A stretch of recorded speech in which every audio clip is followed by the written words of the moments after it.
दोघं एकाच खोलीत राहायला याचा प्रत्येक तुम्हाला तर येईलच. तुमच्यासमोर दिसते ती भली मोठी एकच खोली, हे आमच्या निवासाचं ठिकाण. आमच्या खोलीत सामान म्हणाल तर अगदी जुलबी आमच्या दोघांच्या जरुरीत. अवतीभोवती पसरलेलं आईस्पाईस शहर आणि खोलीत आम्ही दोघं. तसं पाहिलं तर आम्ही दोघं एकमेकांचे कोणीच नसलेले, आपण तरीही एकमेकांचे असलेले. हा, आता आम्ही दोघं काय उद्योग करतो म्हणाल तर गैबाण्याचे जीवनासाठी आवश्यक असणारे आणि दरवेळी बदलत जाणारे विविध रोजगार. आणि मी लेखक. तर गैबान्या सध्या शहरातल्या मुख्य बस स्टँडवर हमाली करतो. आपल्या महान भारत देशात सगळ्याच गोष्टींना तसे परवाने लागतात. हमाल व्हायला सुद्धा, म्हणजे बस स्टँडवर हमाल व्हायला सुद्धा तशीच काहीतरी एखादी परवानगी किंवा मान्यता लागते. पण असं असूनही गैबान्या हमाल झाला कसा ते मला माहित नाही. पण एक गोष्ट मात्र निश्चित आहे, गैबान्या कधीही लाचलुचपत, लांगुलचालन अशा गोष्टी करत नाही. भ्रष्टाचाराच्या तो अगदी सक्त खिलाफ आहे. त्यामुळे त्यानं तशा काही मार्गाने स्वतःला हमालीच्या पदावर चढवून घेतलं नसणार हे तर निश्चितच. तुम्हाला सांगतो, तो सरळ हमाल नेमणाऱ्या अधिकाऱ्यापुढे जाऊन उभा राहिला असणार आणि त्यांना नम्रतापूर्वक विनंती केली असणार की आपल्याला हमाल व्हायची संधी मिळाली. तसंच आपल्याला कायमस्वरूपी हमाली करायची नसून हमालीचा साक्षात अनुभव घ्यायचा आहे असंही सांगितलं असणार. तसंच आपण हमाली करताना हमालांची चुकूनही संघटना वगैरे बांधणार नाही किंवा हमालांच्यावर काही अन्याय अत्याचार होत असतील तर त्याविरुद्धही बोलण्याच्या फंदात पडणार नाही असंही सांगितलं असणार. आणि शेवटी तिथल्या सगळ्यांना चकित करून हा गैबान्या हमाल झालाच असणार. हट्टानं आणि सत्यानं हा गैबान्या नेहमी जिंकतोच. अरे बघ, पण मी तुम्हाला इथे त्याच्या हमाल होण्याची गोष्ट काय सांगतोय ती मी मला त्याच्याकडून कळल्यानंतर तुम्हाला सांगेनच ती कधीतरी. आज मी जे तुम्हाला सांगणार आहे ती तो हमाल झाल्यानंतर घडलेली एक घटना.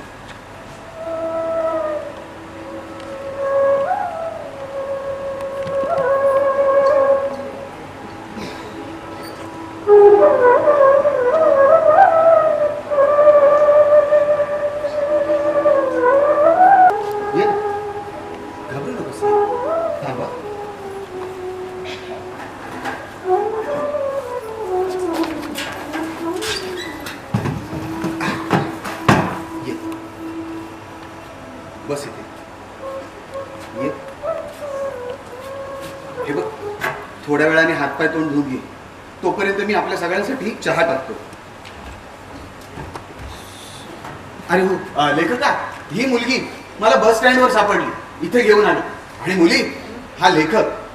आता आमच्यातलं तसं नातं नेमकेपणानं तुला सांगता यायचं नाही. दरवेळी आमच्यातलं नातं बदलत असतं. कधी आम्ही एकमेकांचे मित्र असतो, कधी एकमेकांचे भाऊ असतो, कधी बापलेक असतो, तर कधी कधी तुला सांगतो वैरी सुद्धा असतो. बरं ते जाऊ दे, मी आलोच. काय रे, कोणी मुलगी माहित नाही, म्हणजे पत्ता नाही. कुठली म्हणायची? पत्ता नाही. अरे बाबा, नाव काय हिचं? देवास ठाऊ. अरे ही कोणत्या गावची? सांगितलं ना तुला, माहित नाही म्हणून. हा, पण मराठीमध्ये बोलत होती, म्हणजे आपल्या या महाराष्ट्र देशीची असणार एवढं नक्की. अरे पण ती इथे कशाला आली आहे? लेखका, मागासपासून तू मला बरेच प्रश्न विचारलेस. तुझ्या सगळ्या प्रश्नांना मी दिलेली उत्तर ऐकून सुद्धा तुझ्या लक्षात नाही का आलं की मला सुद्धा काहीच माहिती नाही म्हणून? आता तिलाच जर सांगायचं असेल तर सांगेलच की ती. आणि तुला पाहिजे तर तूच विचार की तिला. मी चाललो हातपाय धुवायला.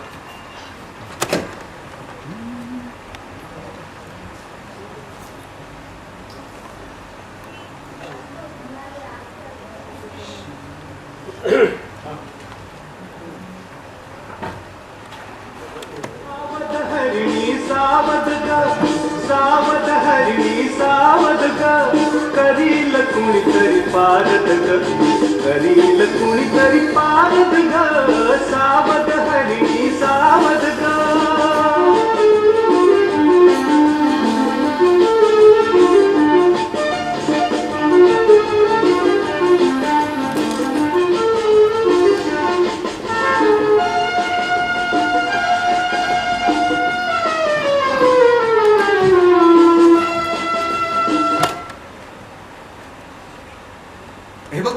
पाणी काढून ठेवलंय तुझ्यासाठी. जा तुझं आवरून घे आणि ताजी तावा निघ.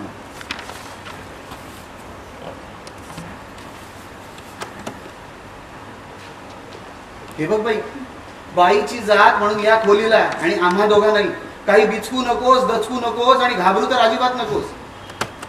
बाईच्या जातीला म्हणून या समाजामध्ये जेवढे म्हणून धोके संभवतात ना, त्यातला एकही धोका तुला आमच्याकडून होणार नाही, याची मी तुला हमी देतो. अर्थात माझ्या या हमीवर तू आत्ताच विश्वास ठेव असं मी म्हणणार नाही, आणि तू तो तसा लगेच ठेवणारही नाहीस हेही मला माहिती आहे. पण जेव्हा कधी तू तुझ्या मनानं या खोलीतून बाहेर पडशील, तेव्हा या जगामध्ये स्वतःच्या शब्दाला जागणारे दोन पुरुष देखील आहेत याच्यावर तुझा विश्वास बसेल याची मला खात्री आहे. बरं ते जाऊ दे. तर सांगायची गोष्ट अशी की तू पूर्णपणे निर्धास्त होऊन आमचं दोघांचंही भय न बाळगता इथे वावर. ही खोली जेवढी आमची आहे ना तेवढीच तुझी आहे असं समज. आणि इथं वावरताना तू मनामध्ये स्त्री पुरुष असा भेद बिलकुल बाळगू नकोस. आम्ही दोघं तर तो अजिबातच बाळगत नाही. हो की नाही रे लेखका? हो हो अगदी बरोबर. काय रे, पण तुझं उरकलं की नाही? का सकाळपासून नुसताच असं ओळख पडलाय? नाही रे, असं लोळत कसं पडेल दिवसभर? मग काय केलं दिवसभर? काय लिहिलंस बिलस की नाही? लिहिलं तसं थोडंफार. बघू. असू दे. बरं ठीक आहे, काहीतरी लिहिलंच ना, मग ठीक आहे. नाही त्याचं काय आहे, लेखक या प्राण्यानं रोज काहीतरी लिहिलंच पाहिजे असं कोणीतरी म्हटलंय. हा कोणी ते आता मला आठवत नाही, पण तुमची बरीचशी लेखक मंडळी आहे ना, नुसतीच कुठेतरी विचार करत बघत बसलेली असतात. लिखाणाच्या नावाने सगळा बरोबर बरोबर आहे तुझं. जा तोंड धुवून घे जा. हो, हो. आणि हे बघ हे, थोड्या वेळाने समोरच्या दुकानातून जाऊन ह्या मुलीसाठी ताजा पाव घेऊन ये. वाव, आणि आता? हो. अरे गेल्या 3-4 दिवसात हिने काहीसं नीटचं खाल्लेलं नसावं असं वाटतंय मला. हा? बरं बाबा. आणि हे बघ ते तिला अंडी वगैरे चालत असतील ना तर ती सुद्धा घेऊन ये. हा? आणतो.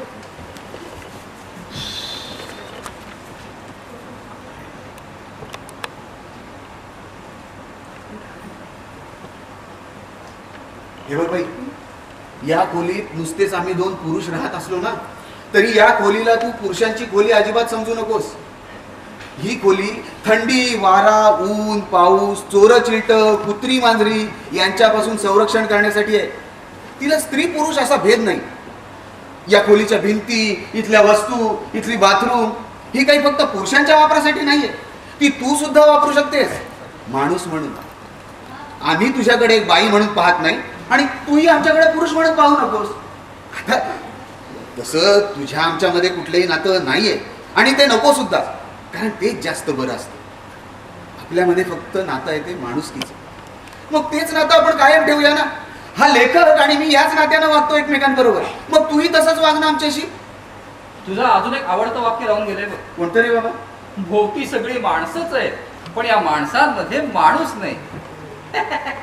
काय रे, तू लेखक असूनही माझ्या या वाक्याची चेष्टा करतोयस?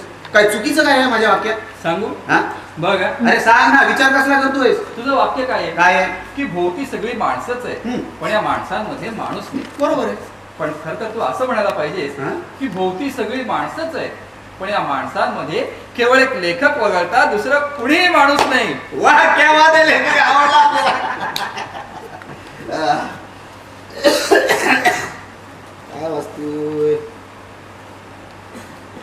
निर्वाण्या, तू एवढा बोलतोयस पण ते या मुलीला समजत असेल का? नाही म्हणजे हे अजून गप्पच आहे म्हणून म्हटलं. का समजणार नाही? आणि नसेल समजत तर समजायला हवं. माणसाची भाषा माणसाला समजायलाच हवी. अगदी न बोलता सुद्धा समोरच्या माणसाच्या मनातल्या भावना आपल्याला कळायला हव्यात. पण मग ही अजून अशी शांतच का? अरे माणसाला सावरायला थोडाफार वेळ लागतो. त्यातून हिनं गेल्या काही दिवसात काय भोगले आपल्याला कुठं माहितीये? तेही बरोबरच म्हणा. तुला सांगतो लेखका, माणसाच्या मनावर जेवढा मोठा आघात होतो ना तेवढाच त्याला सावरायला वेळ सुद्धा जास्त लागतो. अरे पण तू काय असं माझ्याशी गप्पा मारत बसलाय? अरे जा दुकानात जाऊन अंडी, दूध, पाव वगैरे घेऊन ये जा. अरे हो, पैसे कितीत ना. आणि हे बघ मुली, तू सुद्धा उरकून घे तुझं. तोपर्यंत मी आपल्या सगळ्यांकरता चहा करतो. गाणं लावा छान. सख्या रे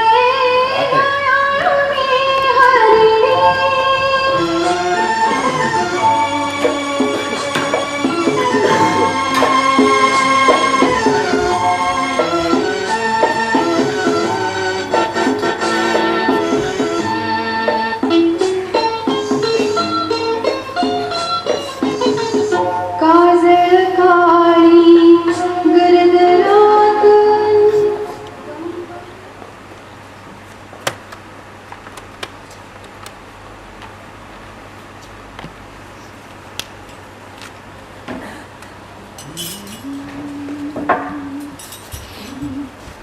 काय लेखा का किती वेळ वाट बघतोय मी चहा काय वगैरे. बाबा ते गर्दी होती सगळं आणलंस ना बरोबर? अंडी पाव सगळं आणलंय हा विसरला नाहीस ना काही नेहमीप्रमाणे? आणि सगळे नाहीये बघू दे तुझ्यावर माझा विश्वास नाही.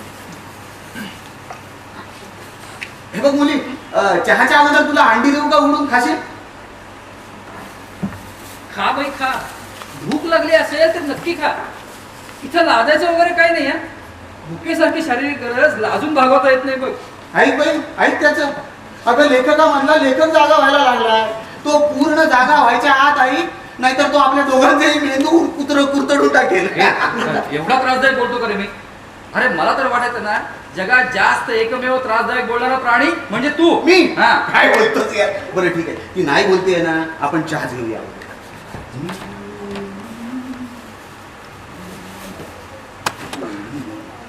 मला वाटतं गायबान्या हा, तिच्या मनात अजूनही आपल्याबद्दल शंका असावी बघ. कसली शंका म्हणतोय? म्हणजे अरे बकऱ्याला नाही का त्याच्या मानेवरून सुरा फिरवण्याच्या अगोदर त्याला काही हिरवा चारा वगैरे खाऊ घालतात, तसंच काहीच आपण हिला अंडी वगैरे खाऊ घालतो की काय असं हिला वाटत असावं.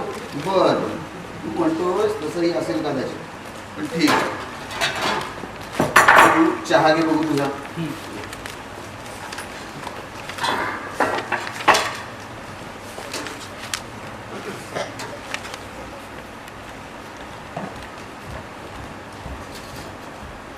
घे ग बघ, पाव सुद्धा ठेवलाय. काय लेखका कसा झालाय?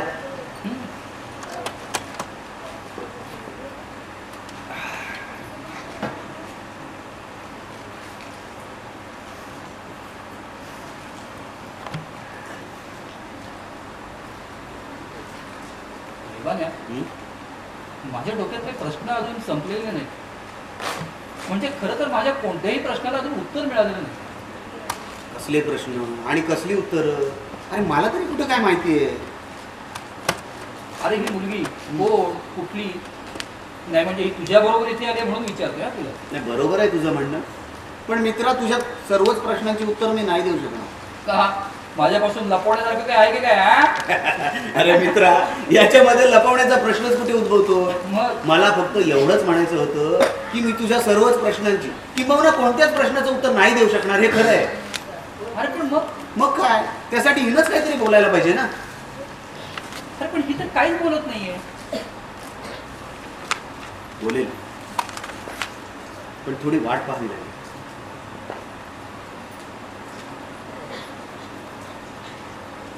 गायबान्या, मला एक गोष्ट कळत नाही. अरे ही तुझ्यावर विश्वास ठेवून इथे आले ना, मग आता काही बोलायला नको नाही ना? लेखका, ती माझ्याबरोबर इथपर्यंत आली याचा अर्थ तिचा माझ्यावर 100% विश्वास आहे असं नाही. तर तिच्यावर गुदरलेल्या प्रसंगातून वाचण्यासाठी तिला कदाचित माझ्यावर विश्वास ठेवावा लागला असेल. हा म्हणजे एखाद्याला एखाद्या मोठ्या संकटातून वाचण्यासाठी एखाद्या छोट्या संकटाला आमंत्रण द्यावं, तसंच काहीसं हिने केलंय का? अरे अनेक वेळेला माणसाला परिस्थिती कुठलाच पर्याय देत नाही. समोर येईल ते स्वीकारणं हेच त्याचं प्रार्थना असतं. निदान त्या क्षणी तरी. म्हणजे तुला तिच्यावर गुदरलेल्या प्रसंगाचा काहीच अंदाज नाही करता येत? येतोही आणि नाही. म्हणजे कधी कधी काय होतं माहितीये का, एखाद्या घटनेमागे अमुक अमुक गोष्ट आहे असं आपण म्हणतो, पण ते तसं असतंच असं नाही रे. प्रत्येक वेळी आकाशातून कोसळणाऱ्या पावसाआधी विजेनं कडकडायलाच पाहिजे असं काही बंधन नसतं. निसर्गातल्या घटना जशा माणसाला नेमकेपणानं आपल्या चिमटीत पकडता येत नाहीत, तद्वत माणसाच्या आयुष्यात घडणारे प्रसंग सुद्धा अनाकलनीय असू शकतात, चिमटीत पकडता न येण्याचे. तू म्हणतोस ते खरं आहे रे, पण हे बघ, तुझे पॉइंट बिट राहू दे. या मुलीबद्दल मला जेवढी माहिती आहे तेवढी मी तुला सांगतो. अरे मग सांग ना. खरं तर मला काहीच माहिती नाही हिच्याबद्दल. हा, पण ती माझ्या बरोबर इथपर्यंत कशी आली याची कारण मीमांसा म्हणावी तर ती मात्र मी तुला सांगू शकेन. सांग बाबा, सांग लवकर. तुला हिच्याबद्दल काय माहिती ती सगळी सांग. सांगतो. गेले 3 दिवस बस स्टँडवर हमाली करता करता मी या मुलीला अधूनमधून पाहत होतो. बरीच माणसं हिच्याभोवती घोटाळताना दिसत होती. मग खरं तर पहिल्या दिवशी ही काही फारशी माझ्या लक्षात राहिली नाही, पण दुसऱ्या दिवशी जेव्हा मी हिला पाहिलं तेव्हा मला सारखं वाटत राहिलं की हिला कुठेतरी आपण पाहिलंय पण कुठे ते आठवत नव्हतं यार. तुझी पण कमालच आहे गायबाने. अरे यात एवढं न आठवायला काय झालं? लेखका, अरे बस स्टँड वरती रोज हजारो चेहरे बघतो मी. प्रत्येक चेहरा स्वतंत्रपणे कसा आठवेल मला? तुला सांगतो, सगळे चेहरे असे एकमेकांमध्ये मिसळून. हिचा चेहरा नेमका कधी आणि कसा आठवला तेवढं सांग. डोक्याला थोडा ताण दिला तेव्हा मला आठवलं की अरे ह्या मुलीला तर आपण इथेच काल बस स्टँडवर पाहिलं. मग आज जेव्हा पुन्हा ही दिसत राहिली तेव्हा माझ्या लक्षात आलं की गेले 3 दिवस ही मुलगी याच बस स्टँडवर थांबते. आणि आपला देश कितीही विकसनशील किंवा मागास असला तरी एवढा काही मागास नाहीये की एखाद्या माणसाला आपल्या गावी जायला 3-3 दिवस गाडी मिळू नये.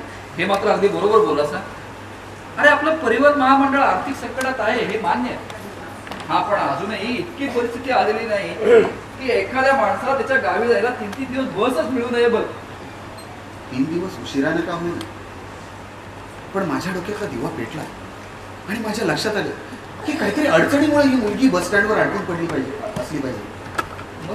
मग काय, एखादी तरुण मुलगी एकटी बस स्टँड सारख्या सार्वजनिक ठिकाणी अडकून पडण्याची जेवढी म्हणून संभाव्य कारणं असतील ना तेवढी एका क्षणात माझ्या डोक्यात चमकून दिली. मग पुढे काय केलंस? पुढं काय करणं, स्वभावानुसार चोंबडेपणा करणं आणि आपल्या डोक्याला जास्त विचार करण्याची तत्तक न घेणं. या माझ्या नेहमीच्या पद्धतीनुसार मी तिच्यासमोर जाऊन उभा राहिलो आणि तिला विचारलं, काही मदत हवी आहे का आपल्याला?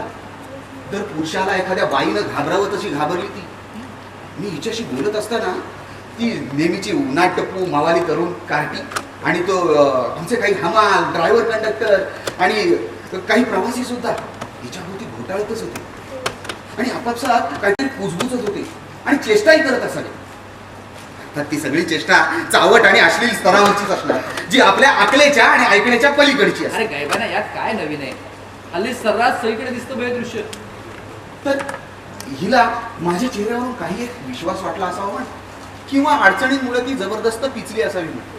पण माझा आधार वाटून ती केविलवाण्या आवाजात मला म्हणाली, मला खूप भूक लागली हो, माझ्याकडे पैसे नाहीये, मला जायला कुठे जागा नाहीये, मला खूप भीती वाटते आणि मला मदतीची गरज आहे. असं स्पष्टपणे म्हणाली ही तुला? लेखका, आता तिच्या समोर तिच्या साक्षीनं हे सगळं मी तुला सांगतोय, त्याच्यामुळे त्याच्यामध्ये काही खोटं असण्याचा काही संभव आहे का? मान्य, तू पुढे बोल. तर मी हिला म्हणालो की हे बघ बाई, मला जमेल तेवढी मदत मी तुला करेन. तरी माझ्याकडे बघतच बसली अविश्वासाने. मग मी हिला पुन्हा म्हणालो की हे बघ, मी विश्वास ठेवावा असा माणूस आहे आणि तू माझ्या बरोबर माझ्या घरी चल.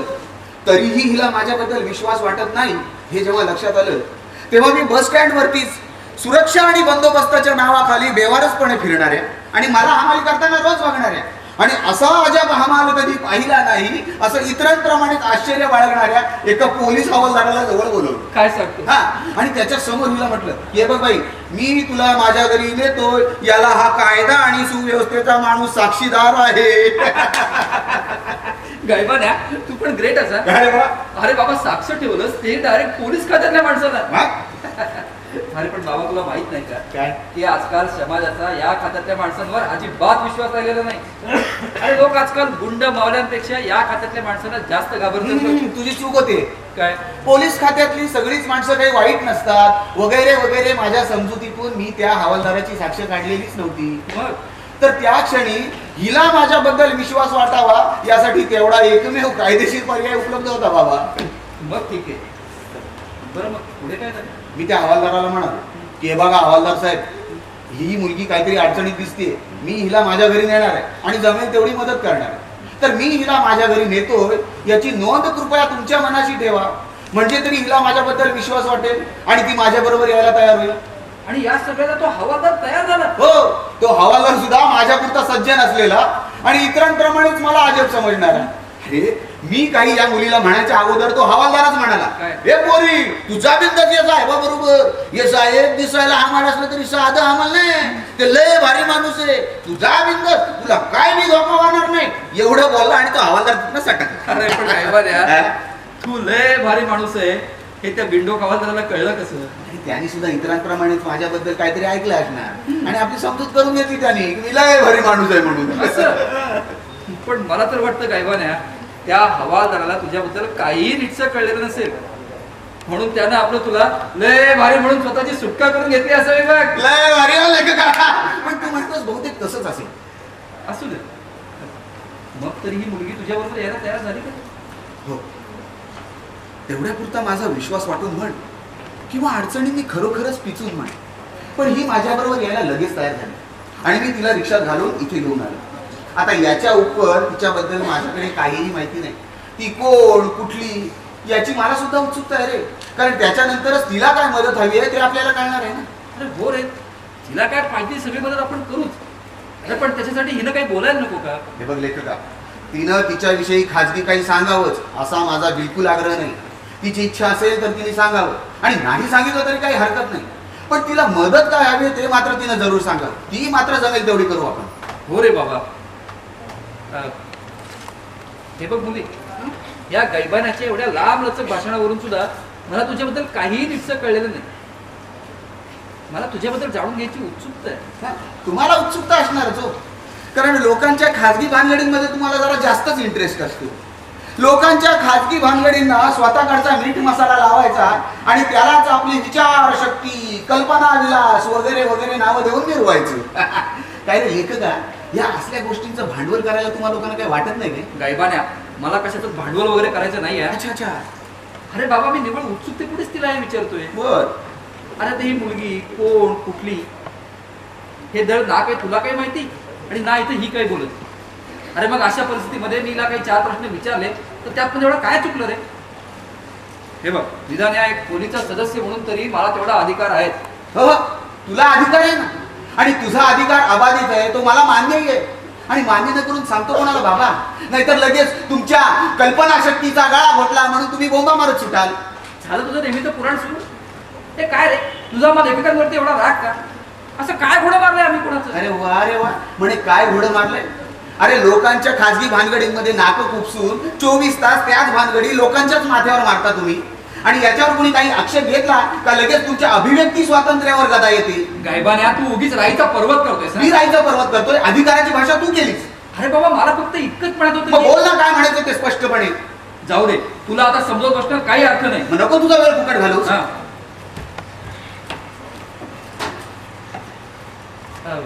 हे बघ मुली, मी लेखक असलो तरीही आणि हा गैबान्या सुद्धा, आम्ही दोघंही कुणालाही त्याच्या खाजगी आयुष्याविषयी विचारत नाही. समोरच्या व्यक्तीला वाटेल तेवढं तिने स्वतःबद्दल सांगावं आणि तेवढंच ऐकणं आम्ही पुरेसं मानतो.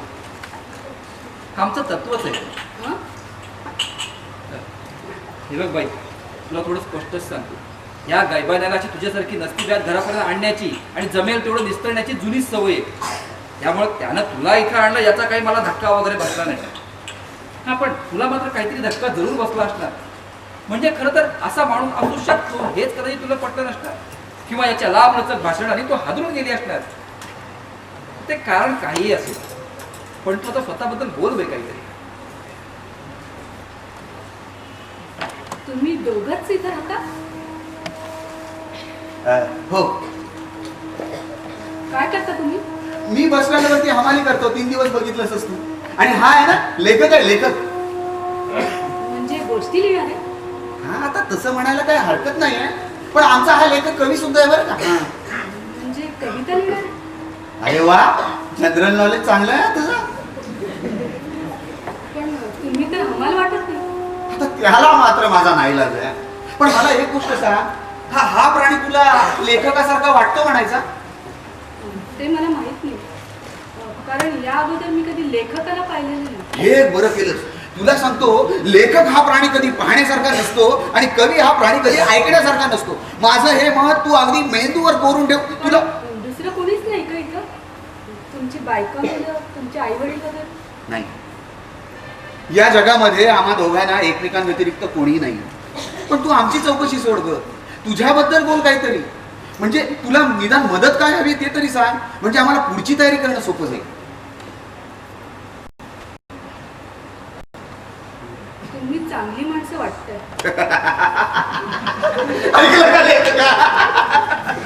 अगं बाई, या गोष्टीचा शोध अजून आम्हाला दोघांना सुद्धा लागायचा आहे.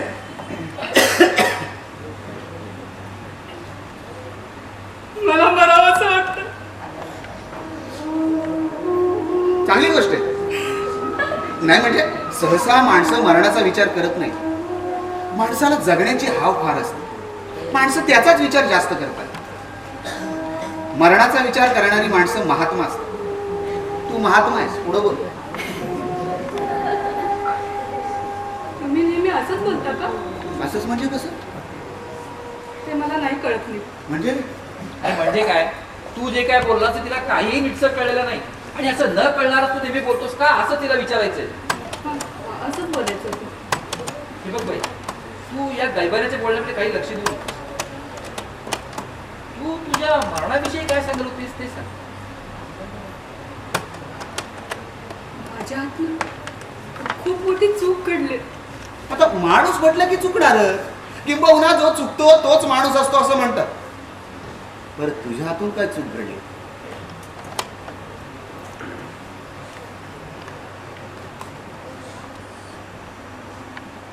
मी आमचं गाव सोडून, आई वडिलांना सोडून प्रियकरावर या गावात पळून आले. गेले 15 दिवस मी त्याच्यावर इथे एका लॉजमध्ये राहत होते. आमच्या घरात माझ्या मोठ्या बहिणीचं लग्न ठरलं होतं. घरात लग्नाची तयारी चालली होती. असे आम्ही काही फारसे श्रीमंत नाही. घरची परिस्थिती बेताचीच. माझ्या वडिलांनी लग्नासाठी कर्जाने पैसे काढले. त्याच पैशात दागिने केलेले आणि त्यातलेच काही पैसे हुंड्यासाठी आणि लग्न खर्चाला म्हणून त्यात रोकड दिली.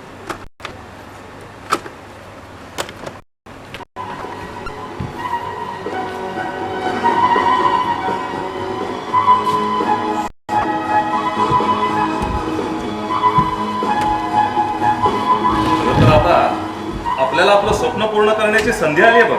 कसली संधी म्हणताय? आता किती दिवस आपण असं चोरून भेटत राहणार. मला काय वाटतं, आपण जर पळून लग्न केलं तर. अरे, लग्न करून पुढे काय करायचं? आणि तुला तर अजून नोकरी सुद्धा नाही. आणि पैशाचं काय करायचं? तू म्हणतेस ते खरं आहे बघ. आणि म्हणूनच मला एक उपाय सुचतोय बघ. काय? तुझ्या बहिणीचं लग्न ठरलंय. हो. सध्या तुझ्या घरी तिच्या हुंड्यासाठी म्हणून जमवलेले पैसे आणि काही दागिने असतील. ते जर तू घेऊन आलीस तर आपला प्रश्नच मिटेल बघ. काय? अरे काय बोलतोस तू हे? तुझ्या तरी लक्षात येते का? नको, मला नाही जमणार हे. वाटलंच मला. नाहीतरी तुझं माझ्यावर खरं प्रेम आहेच कुठं. अरे, असं कसं म्हणतोस? तुझं माझ्यावर प्रेम आहे की नाही? आपण दोघं एकमेकावर प्रेम करतो ना. म्हणजे आपण जवळजवळ नवरा बायकोच आहोत. तुला ठाऊक आहे का, बायकोनं नवऱ्याची प्रत्येक गोष्ट ऐकायची असते असं आपल्या शास्त्रातच लिहिलंय. नवऱ्याची प्रत्येक गोष्ट ऐकणाऱ्या बाईलाच पतिव्रता म्हणतात. तू लक्षात ठेव. अरे हो, पण बघ, माणसं प्रेमात त्या वाटेल ते करायला तयार होतात. अगदी जीव सुद्धा देतात. मी काही तुझा जीव मागत नाही. अगं साधं बरोबर पळून यायला सांगतोय. अरे हो, मी कुठे काय म्हणते? हे बघ. हे बघ, मी पळून यायला तयार आहे रे, पण तूच विचार कर. इथून आपण मोठ्या शहरात जाऊ, घर घेऊ, लग्न करू. मी नोकरी करेन, तुला अगदी सुखात ठेवीन. पण त्यासाठी पैशाची आवश्यकता आहे. आणि बघ ना, नेमके तेच माझ्याकडे नाहीये. पण तू त्याची व्यवस्था करू शकतेस. आणि जर तुला माझं हे म्हणणंच पटणार नसेल तर माझ्या प्रेमाला तरी काय अर्थ आहे? अरे, तुझ्या लक्षात कसं येत नाही? हे बघ, मी घरातच चोरी केली तर बहिणीचं लग्न मोडेल रे. अगं, तुला मी तुझ्या आयुष्याचा जोडीदार महत्वाचा वाटतो का तुझी ती बहीण महत्वाची वाटते? तू जरा शांतपणाने विचार कर. तुला तुझा स्वतःचा संसार महत्वाचा वाटतो का तुझ्या त्या बहिणीचा संसार महत्वाचा वाटतो? हा, तू म्हणतोस ते पटतंय, पण तुला पटतंय ना? तू आता अजिबात जास्त विचार करू नकोस. ताबडतोब घरी जा, दागिने पैसे असं सगळं घेऊन ये. आपण लगेच शहरात जाऊ. मी नोकरी करून भरपूर पैसे कमवीन बघ. तुझ्या बाबांचे सगळे पैसे आपण अगदी व्याजासकट परत करू. आणि तुझ्या बहिणीचं म्हणशील तर तिच्यासाठी आपण शहरातच मुलगा बघू. आपणच पुढे होऊन तिचं लग्न लावून देऊ. तू काही काळजी करू नकोस बघ.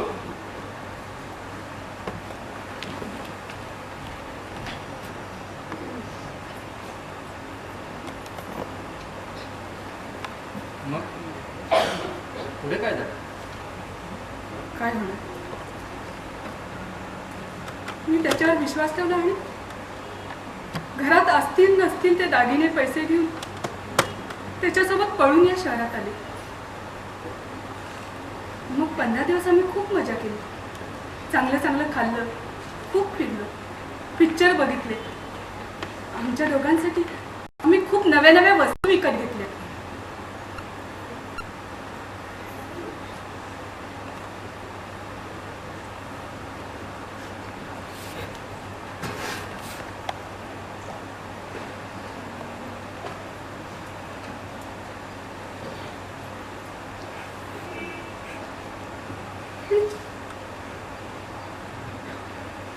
चार दिवसापूर्वी सकाळी झोपेतून जागी झाले तर खोलीत तर नव्हता.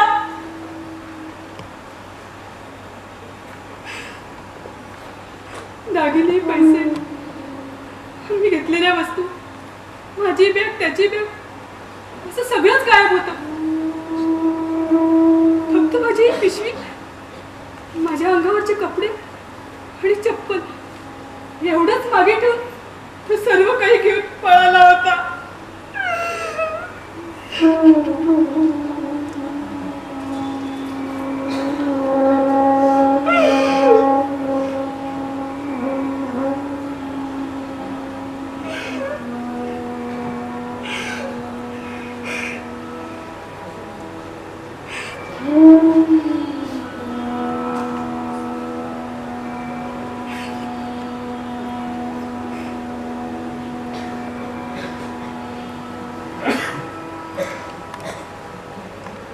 लॉजमधील लोकांकडे चौकशी केली तर त्याला लॉजमधून सामान असं बाहेर पडताना कुणीच पाहिलं नव्हतं. बहुतेक पहाटेच्या अंधारातच तो तिथून निसटला असलं.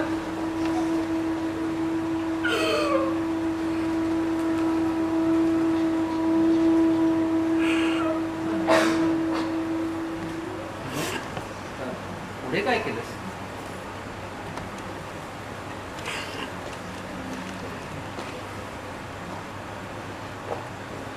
लॉजमधील मॅनेजर व इतर लोकांनी काय झाल्याची चौकशी केली. मी त्यांना सगळी गोष्ट जशी घडली तशी त्यांना सांगितली. काय हा मूर्खपणा? त्या अनोळखी लोकांना तुझी सगळी कहाणी सांगायची काही गरज होती काय? मग मी काय करू शकत होते त्यावेळी? माझ्यावर तर आभाळच कोसळलं होतं. लेखका, अरे तू का वैतागतोयस? तू शांत राहा, तिला बोलू दे. अरे जे घडून गेलं ते सांगते. त्याच्यावर आता त्याच्यावर कुणाचंही नियंत्रण निर्माण करता येणार नाही आणि त्याचा काही उपयोगी नाही, हे लक्षात घे. तेही खरंच. बरं, मग पुढे काय झालं? ते लॉजवाले घाबरले आणि म्हणाले, तू इथून जा, फुकटची झंझट नको आम्हाला. ते लॉजवाले ग्रेटच म्हणायचे. त्याने तुला लगेच जायला सांगितलं. लेखका, ठीक आहे, मी शांतच राहतो.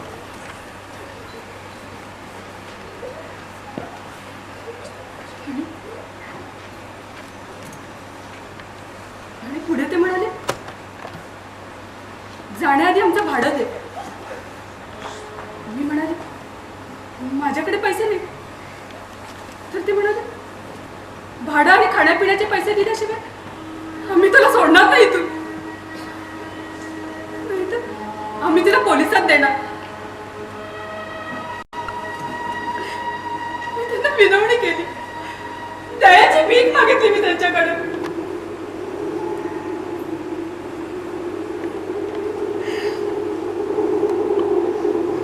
मग ते आपापसात चर्चा करत काहीतरी ठरवलं.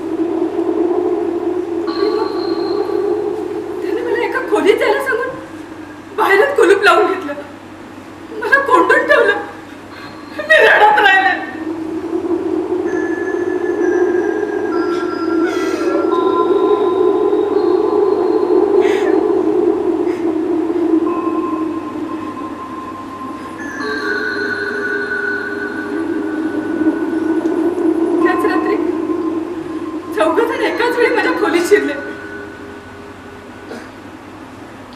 काही वेळ सारखं म्हणत राहील, पैसे टाक नाहीतर पोलिसात देतो.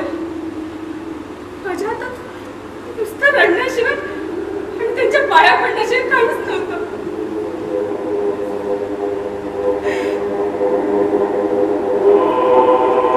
तसं बराच वेळ त्रास दिला. नंतर ते म्हणाले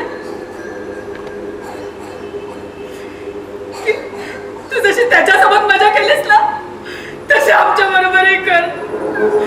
मी त्याला नाही नाही म्हणत राहिले, पण त्याने धमक्या देऊ.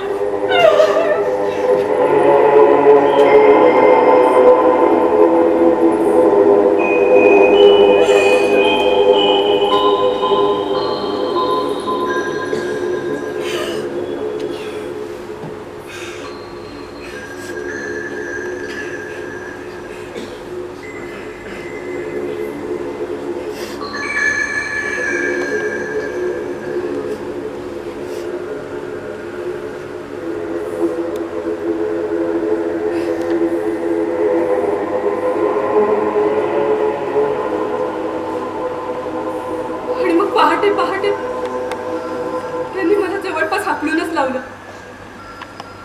पण पण हाकलून देताना त्यांनी मला धमकी दिली की हे शहरातलं प्रतिष्ठित लॉज आहे. तुझ्या घरचे लोक पोलिसांना घेऊन शोधत इथपर्यंत येतील.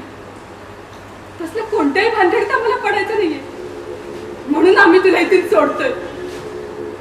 पण इथून गेल्यावर पुन्हा इकडे फिरकू नकोस. आणि आमच्या लॉजचं नाव चुकूनही घेऊ नकोस. फुकटची बदनामी नकोय आम्हाला. आणि जर तू आमच्या लॉजचं नाव घेतलंस ना तर आम्हीच पोलिसांना सांगू की तूच आमच्या लॉज मधील वस्तू चोरून पळून गेली आहेस. तशी रीतसर तक्रारही आम्ही नोंदवू.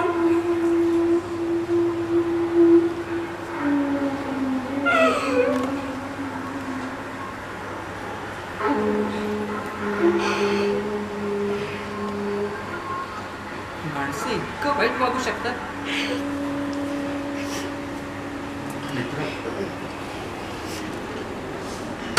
फक्त माणसंच इतकं वाईट वागू शकतात. अरे पण एका असहाय्य अडचणीत सापडल्या स्त्रीच्या शरीराची लालसा नरपशू कशी काय धरू शकतात? रानटी अवस्थेपासून माणूस आजच्या आधुनिक अवस्थेपर्यंत येऊन पोहोचला. पण तेव्हापासून आजपर्यंत स्त्री ही केवळ एक भोग वस्तू आहे हे स्वतःच्या मनातलं रानटी पण तो दूर नाही करू शकलेला. हेच तर या स्त्री जातीचं दुर्दैव आहे.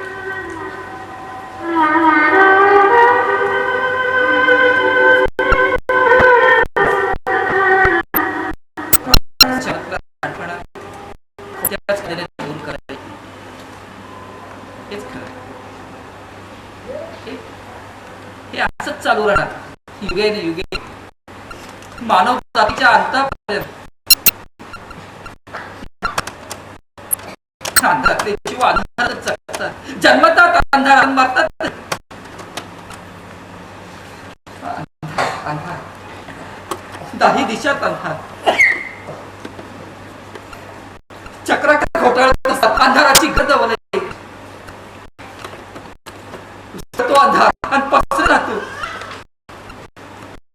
अंधारातल्या वाटा, अंधारातल्या प्रवाशांचं अंधारातली माणसं,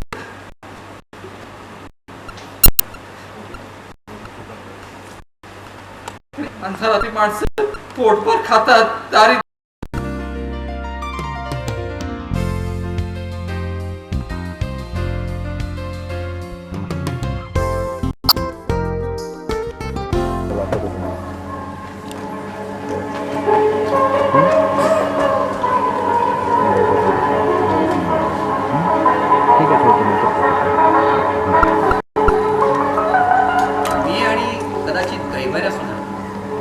आणि कदाचित त्या मुलीनं सुद्धा स्वतः हे गृहीत धरलं नव्हतं की ती याच खोलीत राहील म्हणून.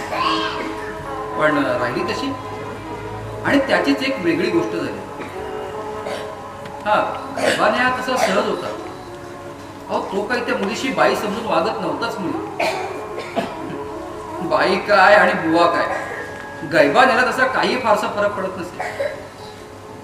हा, पण एक गोष्ट मात्र नक्की, तरणीताठी मुलगी एकटीच आमच्या खोलीवर राहिल्याचा प्रसंग यापूर्वी कधीही घडला नव्हता. तो आता घडला एवढंच. आणि त्यातून गैबाण्याचे काही नवेच पैलू माझ्या हाताशी लागले. आणि गंमत म्हणजे माझेही काही पैलू माझ्या हाताशी लागले नव्याने, ज्यांची ओळख माझी मला स्वतःलाच नव्हती. हा, आता त्या मुलीची गोष्ट सांगून झाल्यानंतर तिनं काय करायचं हे तिचं स्वतःच, आणि तिचं काय करायचं हे आमचं. काहीच ठरलं नव्हतं. मला वाटलं होतं ती आली तेव्हा की आपले हातपाय तोंड धुईल, गैबाण्याचा आजचा गरम गरम चहा पिईल आणि मग आपला रस्ता धरेल. पण मग चहा पिता पिता तिनं भडभडून स्वतःची कहाणी सांगायला सुरुवात केली. आणि गैबाण्यानं तिला आंघोळ करून स्वच्छ करायचा आणि गरमागरम जेवू घालायचा बेत आखला. तेव्हाही मला वाटलं की निदान त्यानंतर तरी ही मुलगी इथून निघून जाईल, किंवा गैबाण्या स्वतःच्या हितमध्ये डोक्यानं तिची काहीतरी व्यवस्था लावेल. त्यामुळं जेवणखाण होईपर्यंत तरी मी थोडा निश्चिंतच होतो.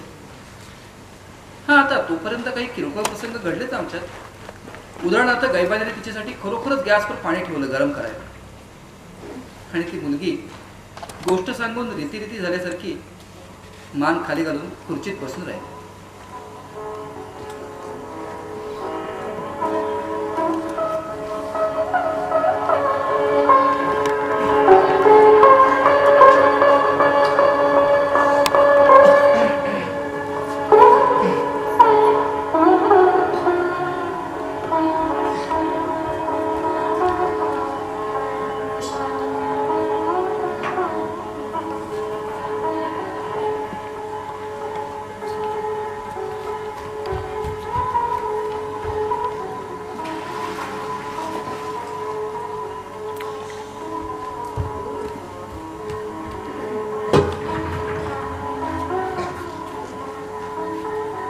जागा बाई, पाणी काढून ठेवले तुझ्यासाठी.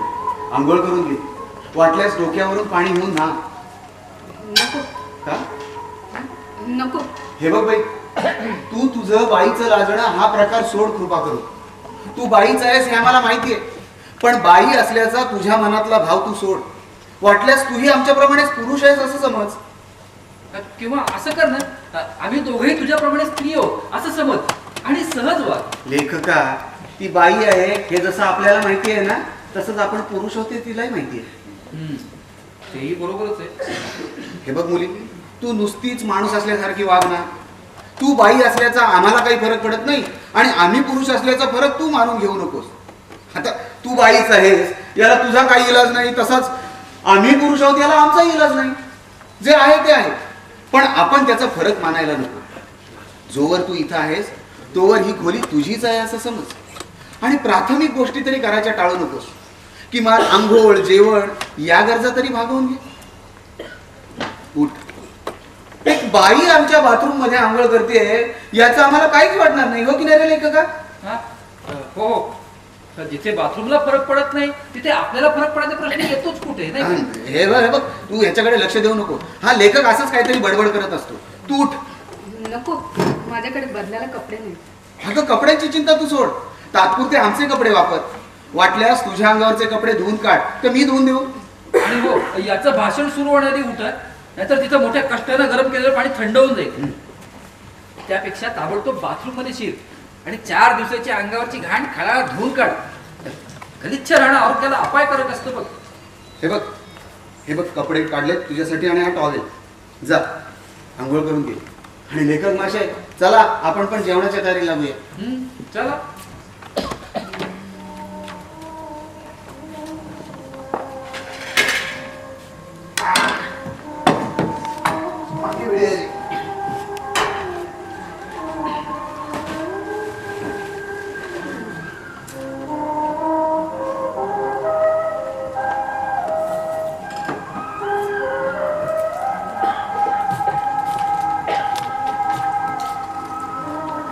सगळा स्वयंपाक तुम्ही स्वतःच करता? हो. मी करू का काही मदत? तुला येतो का स्वयंपाक? स्वयंपाक बाईला नाही येणार तर कोणाला येणार? हे बघ, स्वयंपाक ही काही फक्त बायकाची मक्तेदारी नाही. मोठमोठ्या हॉटेलात पुरुषच स्वयंपाकी असतात. बरं तुझ्यासाठी अंडी करू ना? भाकरी बरोबर चालेल ना तुला? शी, मला नाही आवडत. हा अगं मग मगापासून आम्ही दोघं तुला काय विचारतोय, तुझं लक्ष कुठे होतं? सॉरी, म्हणजे माझं लक्षच नव्हतं. मी घाबरले होते. बरं ते असू दे, तिकडे बाहेर कोबी आहे, तू घेऊन ये. ठेवतो तुला, तो तरी खातेस ना? आणि भात टाकतो जास्तीचा.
करार हो नको, अरे दुःख जेव्हा बेकरार हो नको, अकेला तू तुला या जगात समजू नको.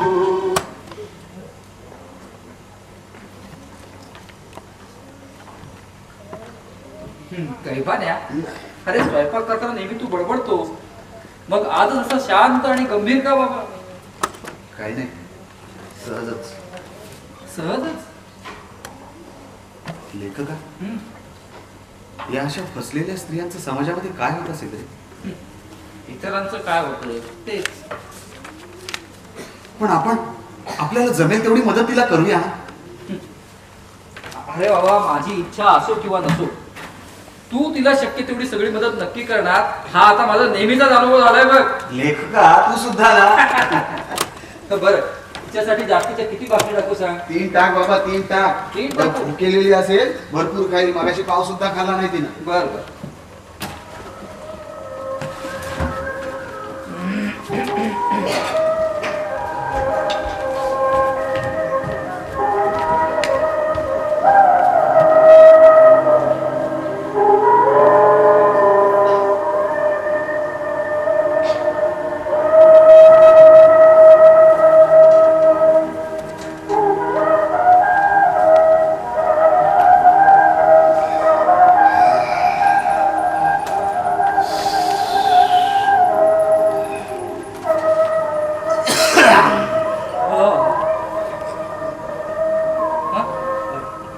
अरे ही मुलगी कुठे गेली? अरे असेल इथेच कुठेतरी बाथरूम मध्ये वगैरे. पण लेखका, रात्रीचं जेवण झाल्यानंतर थोडस फिरून आलं की कसं हलकं वाटतं नाही?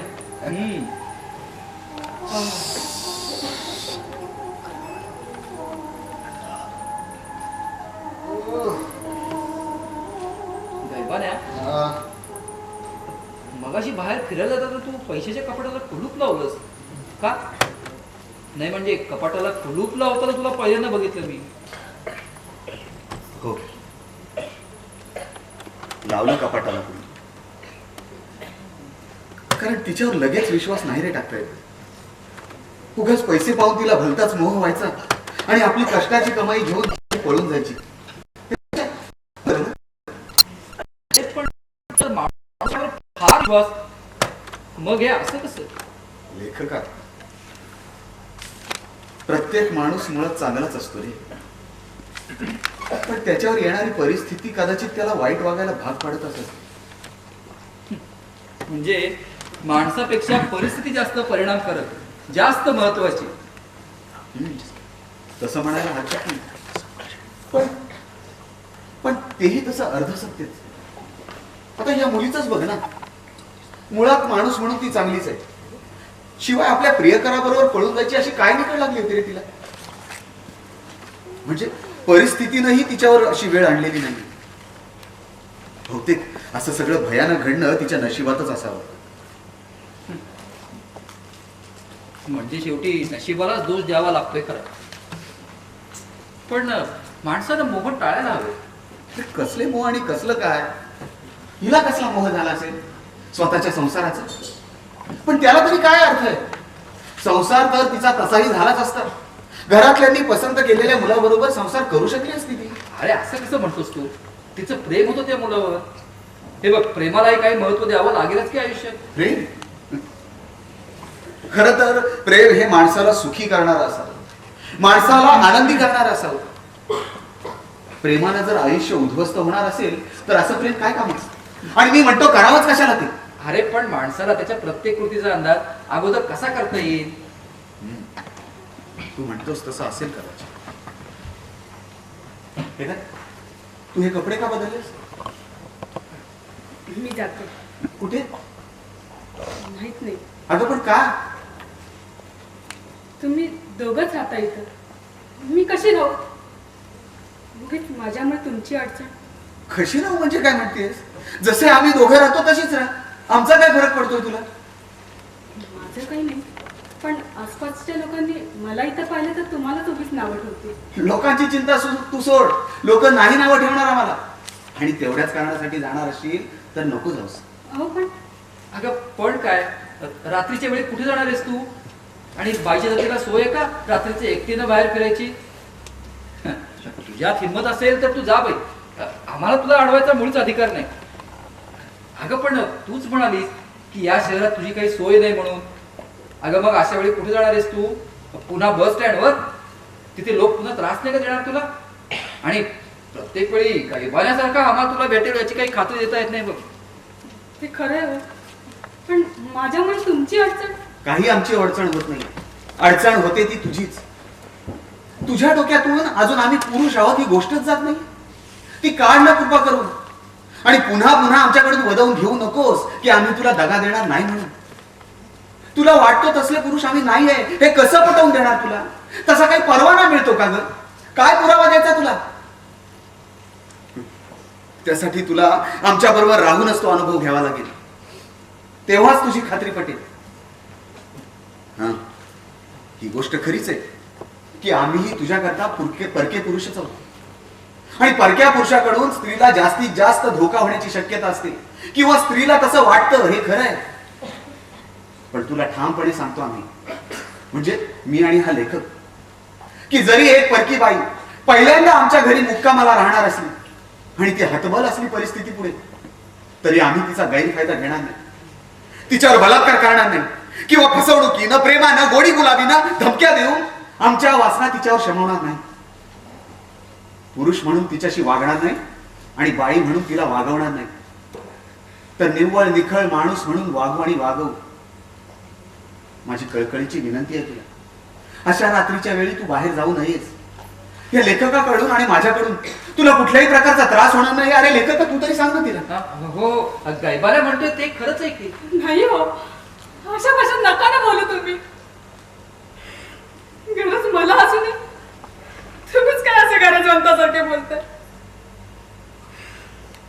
मदत ज्याला हवी आहे त्याच्यापेक्षा इथं मदत देणारच जास्त लाचार झाल्यासारखं वाटतं. मग नको ना करू आणखी लाचार आम्हाला.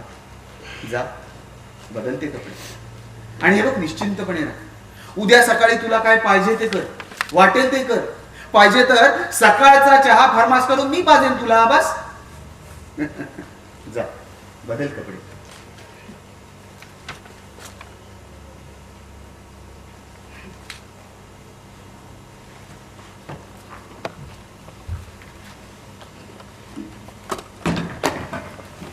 ती मुलगी पण इथेच राहणार? हो. हे मी गृहीत धरलं नव्हतं. मग आता गृहीत धर. अरे पण मला कळत नाही, एक परकी मुलगी तिची आपली ओळख पाळत नाही, ती कशी राहील आपल्या बरोबर? आणि तीही आपल्याला परकच मानते ना. हे बघ लेखक, ती आता परकी कुठे आपल्या? अरे जी माणसं एकमेकांना खाजगी आयुष्य सांगतात ती परकी नसतातच मुळे. आणि तुझा जो प्रश्न आहे की ती कशी राहील, तर त्याच्यावर माझं एकच उत्तर आहे, आपल्या देहानं राहील. गैबाला चेष्टा पुरे हं. अरे मला कळत नाही, एक परकी मुलगी आपल्या लेखका,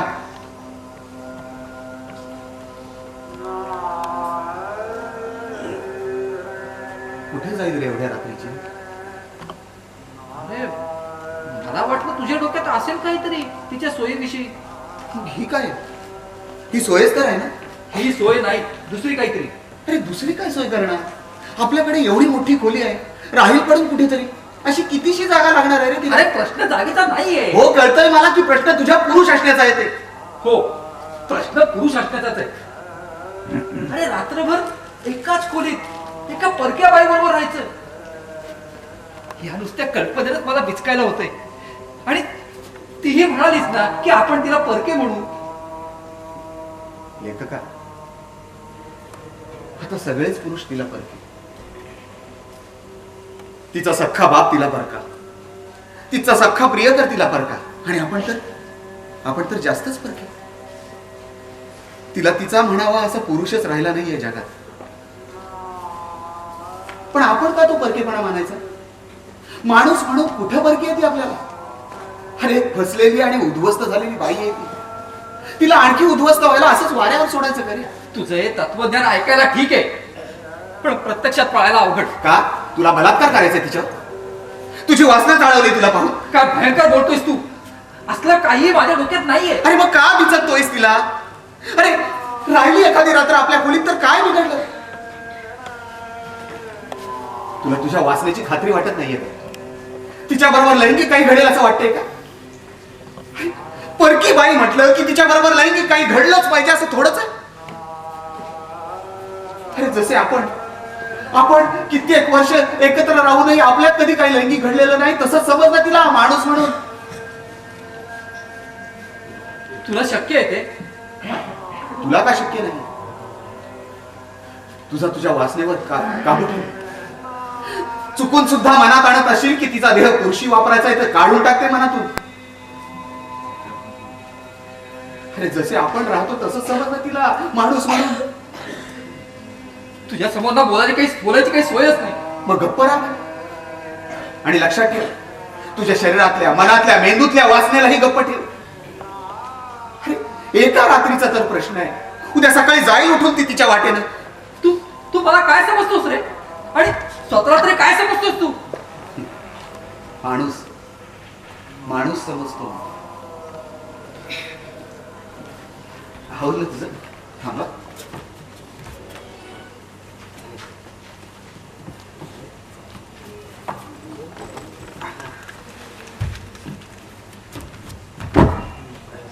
ये झोप इथे.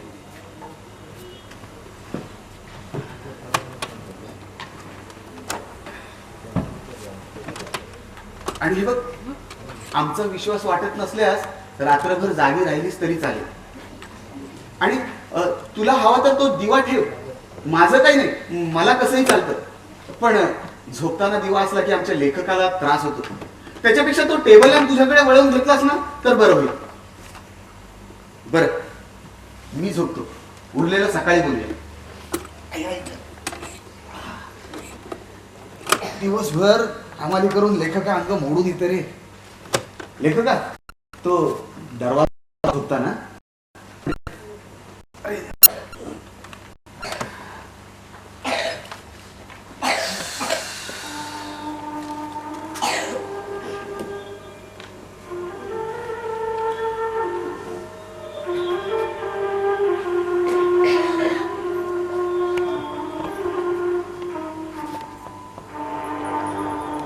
रात्रीचं जेवण झाल्यावर, थोडंसं फिरून आल्यावर आणि गैबाल्या झोपी गेल्यानंतर तास 2 तास लिहित बसायची माझी पद्धत. मग थोडा वेळ माझ्यापुरता दिवा लावून वाचत पडायची सवय, आणि मग शांत झोप. पण आज मला ठरवताच येईना, आपण लिहावं की नाही, वाचावं की नाही, झोपावं की नाही. खोली आमचीच असूनही त्या मुलीमुळे मी फार अवघडून गेलेलो. गायबान्या तर थोर लेखाचा. कसलाही संकोच लाज बीड न बाळगता दाराडून झोपी सुद्धा गेला. मी मात्र मनात कसले कसले गंड घेऊन औपचारिक जागाच.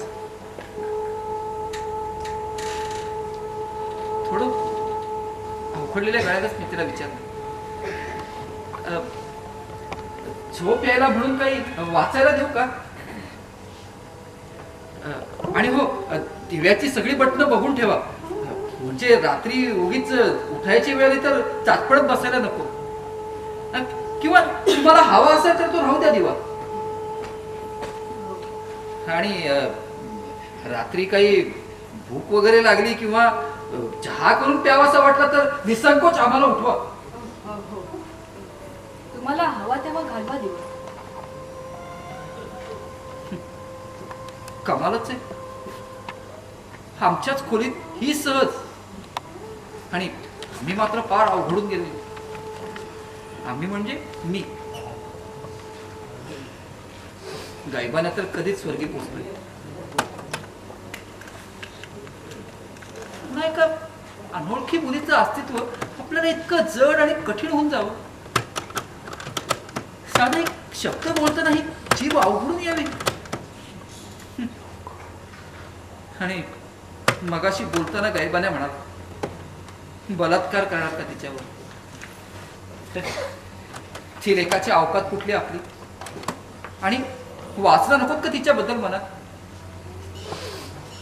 उलट उलट दया येतो तिची मनातून. वाटलं की ती मूर्ख असते बाईची जात.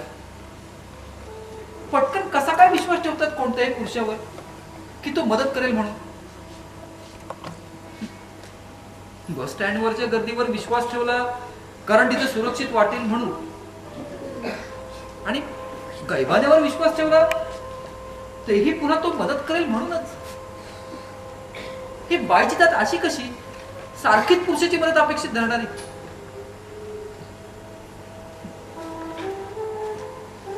मग मी थोड्या वेळानं खोलीतले मोठा दिवा घालवला आणि एखाद्या चोरासारखा अंग आकसून टेबलावरचा दिवा लावून लिहायला बसलो.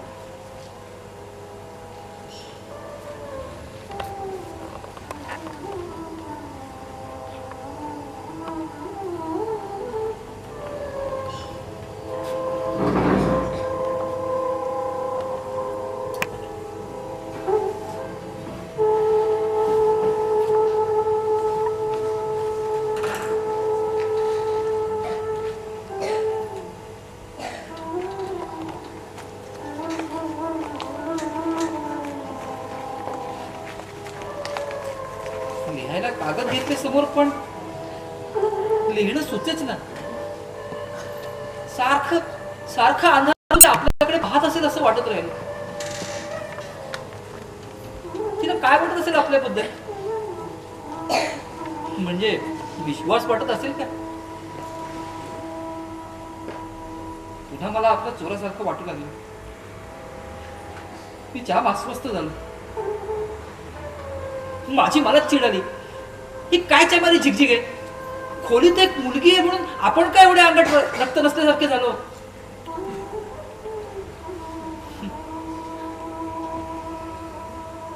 मग मी लिहायचं ढोंग सोडलं आणि पुस्तक घेऊन वाचायला आडवा बाहेर पडलो.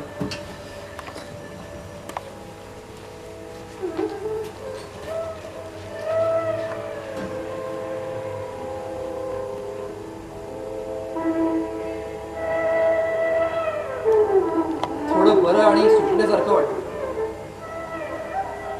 मी तिच्याकडे पाठ केलेली,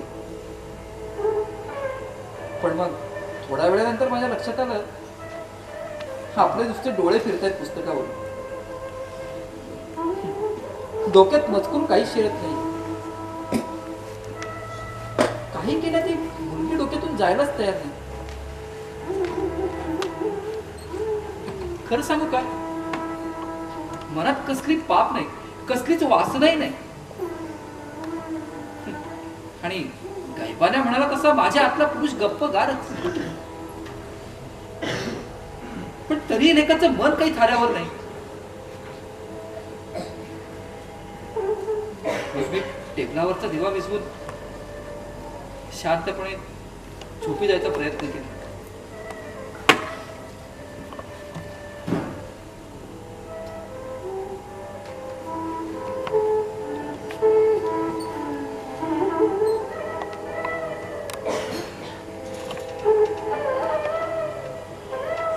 मनात विचार आला, त्या मुलीला झोप लागली असेल का? आणि एकीकडे मन विचार करत राहिलं की त्या बिचारीला शांत झोप लागू दे. आणि अशातच आणखी एक विचार मनात तळून गेला. दैवानाच्या खिशात पैशाच्या कपाटाची चावी सुरक्षित असेल ना? आणि असलेच काही काही घोळ मनात येऊन रात्री कधीतरी उशिरा झोप लागली.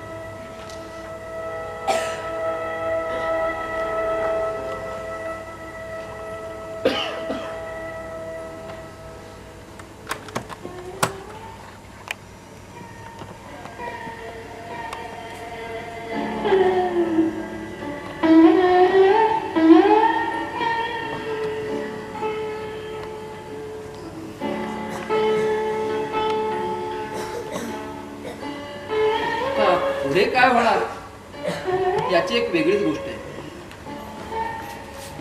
पण रात्र खरोखरीच नीटनेटकी आणि कोणताही गुन्हा किंवा पाप न घडता पार पडली. आणि तीच गोष्ट जास्त महत्वाची नाही का? आम्ही दोघेही पुरुष म्हणून वागलो नव्हतो आणि ती मुलगी बाई म्हणून वागली नव्हती. आम्ही तिघही नुसत्या माणसाप्रमाणे वागलो होतो.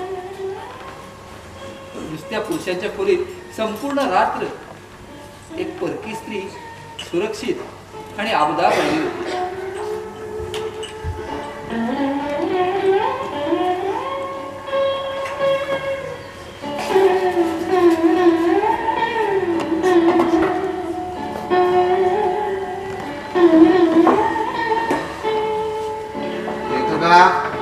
लवकर तोंड धुवून चहा घ्यायला यायचं.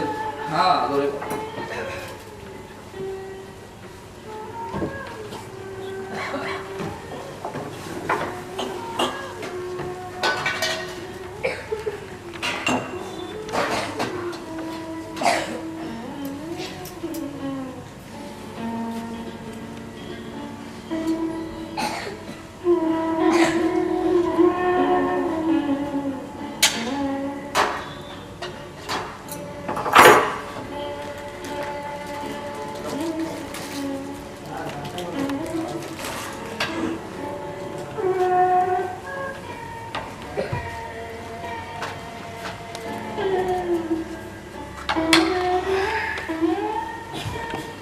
आवरलं का रे? ये लवकर. हा आलो.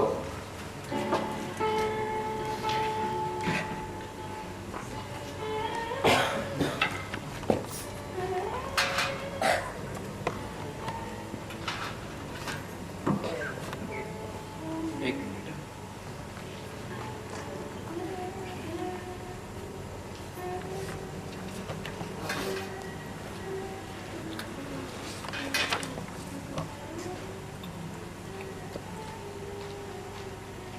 मी आता काय करावं?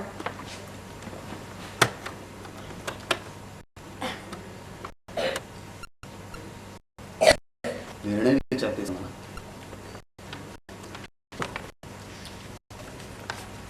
मग निर्णय हा तुझा, तू तुला हवा. या बाबतीत काही निर्णय देण्याची क्षमता माझ्याकडे आहे असं मला वाटत नाही. मीही तुझ्यासारखाच एक साधा माणूस आहे. अरे असं कसं बोलू शकतोस तू? लेखका, तू शांतपणे चहा पी. का? मी का शांतपणे चहा प्यायचा? म्हणजे या सगळ्यामध्ये माझ्याही मताला काही किंमत आहे की नाही? अरे मी तसं कुठे म्हटलंय? मी फक्त म्हटलं की शांतपणे चहा पी. कारण बोलण्याच्या नादामध्ये तुझा चहा थंड होऊन जाईल आणि थंड चहा तुला चालत नाही ना. हे बरोबर आहे.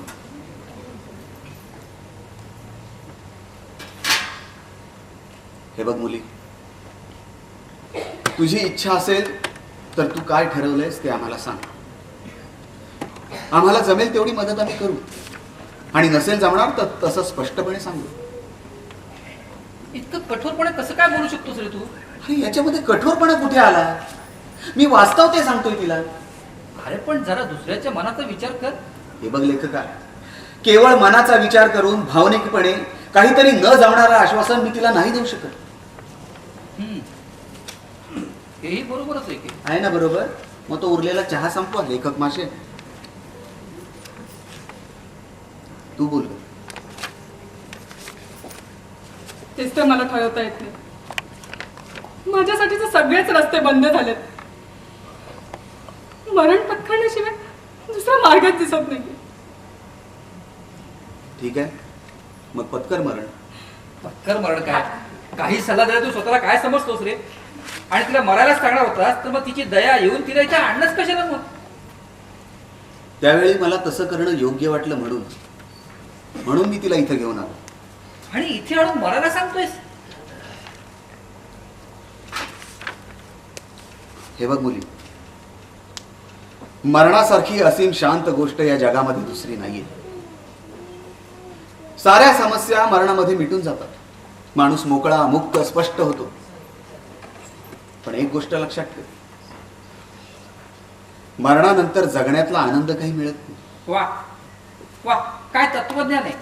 म्हणजे मरण्यानंतर जगण्यातला आनंद मिळत नाही. अरे ही काय सांगण्यासारखी गोष्ट आहे? माणूस मेला की संपला, आणि तसं होऊ नये म्हणून तर सगळं जग धडपडतंय ना. लेखका, तू जरा गप्प राहिलास तर मला मदतच होईल. ठीक आहे,